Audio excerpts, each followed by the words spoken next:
सब सरियाला पूजक सामना दौरा उठाओ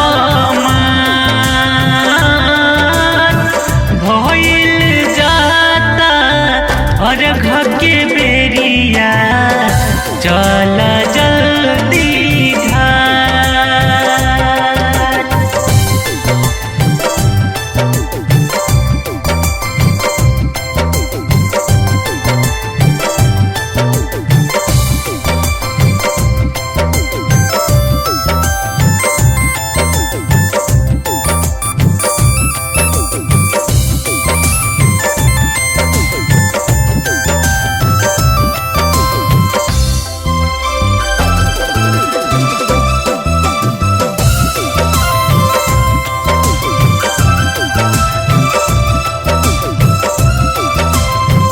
बहुत पवन छठी माई के बरतिया दौरा उठा के बनबो आज हम कहरिया दौरा उठा के बनबो आज हम कहरिया।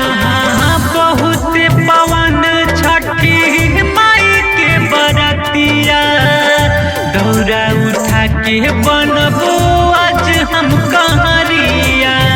धूमधाम से होई आजू छठ के पूजैया जगमग करे घाट भइल जाता और घर के बेरिया जल्दी चल